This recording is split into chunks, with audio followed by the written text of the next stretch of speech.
implement corresponds to the element of earth. Earth, whose symbol is a downward pointing triangle with a horizontal line through its center, is associated with the bull, the north, earthly colors like green and brown, and Archangel Uriel. The ritual tool pentacle. The ritual tool pentacle should not be confused with the talismanic pentacles that are used to bind spirits and energies to. Before being used in a ritual, all ritual tools undergo a ceremony of consecration, which is a ritual where that tool is magically activated. The four animals assigned to the first four elements, the lion, the eagle, the angel or human, and bull, also appear in the Bible. Ezekiel remarks on four living beings that came upon him instantly in a cloud. In Ezekiel chapter 1, verse 10, it states, "As for the likeness of their faces, they four had the face of a man, and the face of a lion on the right side, and they four had the face of an ox on the left side, and they four also had the face of an eagle." Later on in the Bible, Revelation chapter 4, verse 7, nearly the same exact animals are mentioned again. "And the first beast was like a lion, and the second beast was like a calf, and the third beast had the face of a man, and the fourth beast was like a flying eagle."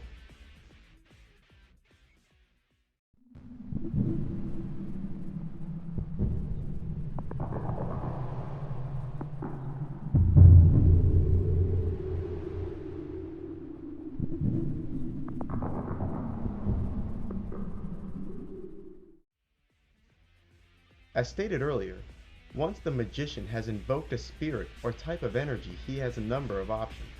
The first option is to invoke the spirit into his body. To invoke a being into your body allows for direct communication between the spirit and the magician, and even allows the being to partly control the magician.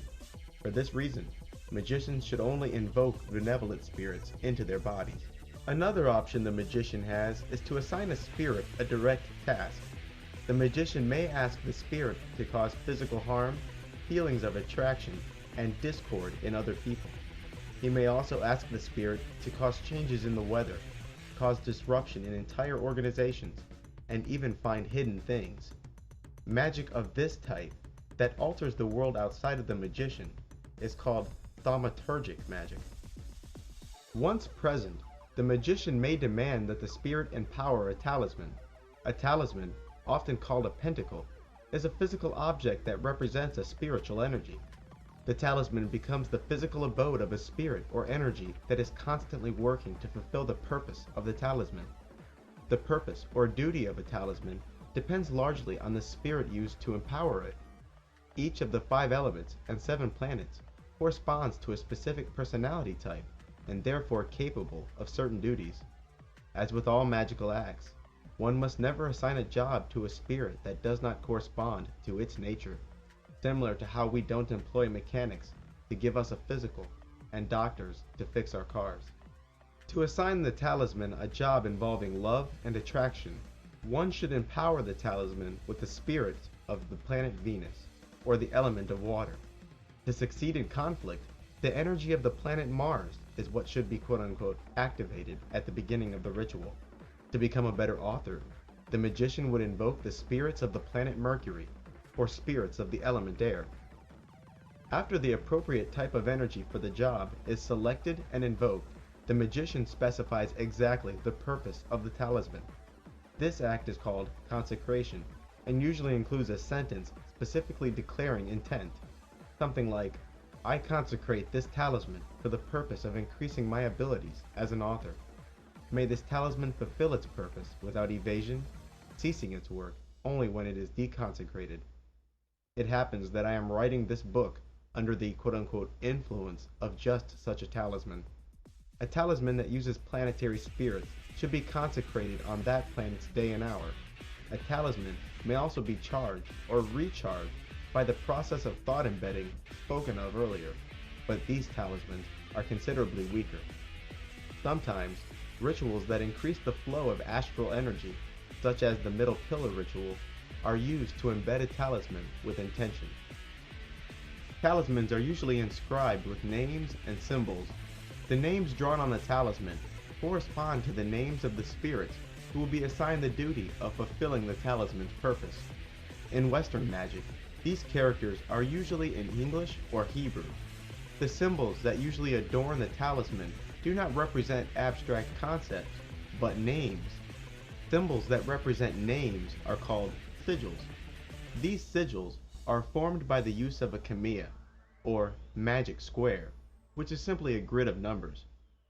To use a kamiya to form a sigil, one would convert each letter in the name into a number, and then begin drawing lines connecting the numbers on the grid according to their sequence in the name.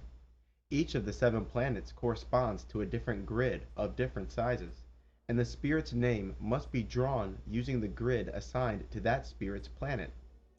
Aside from names and symbols associated with that talisman's purpose, you'll also discover that the talisman itself is made of the material and painted the color that corresponds to the planet or element.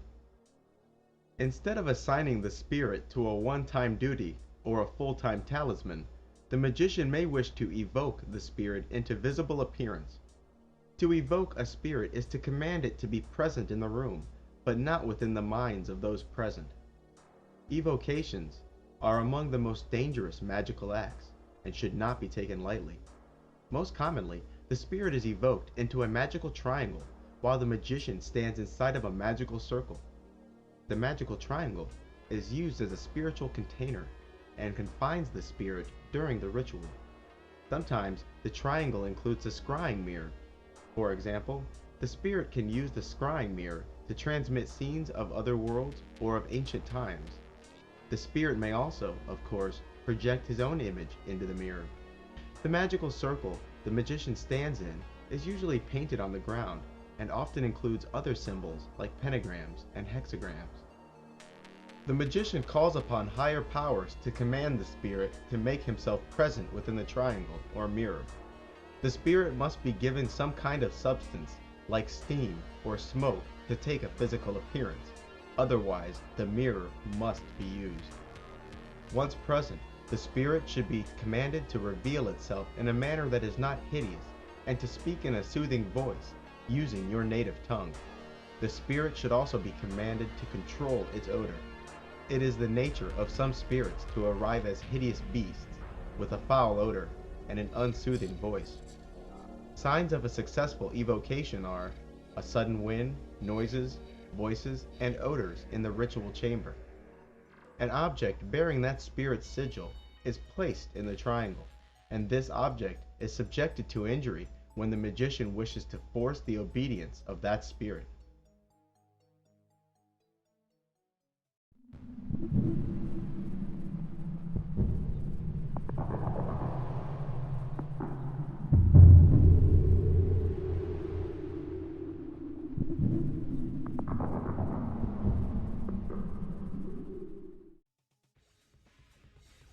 Aside from thaumaturgic magic, or low magic, which uses magic to alter the outside world according to will, there is also theurgic magic, or high magic. Theurgic magic is magic used to change the self. This type of magic is by far the lesser known of the two.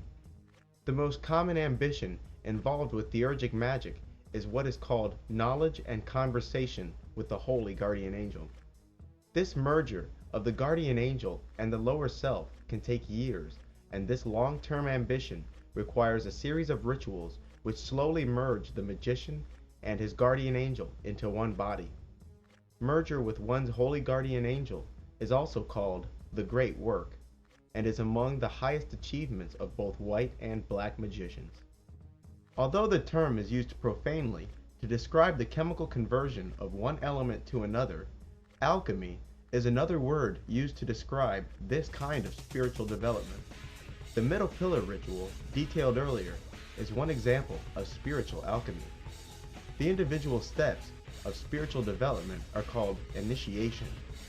Contrary to popular belief, which uses words like initiation to describe an entry into a group, in magic, initiation represents increasingly advanced states of spiritual alchemy.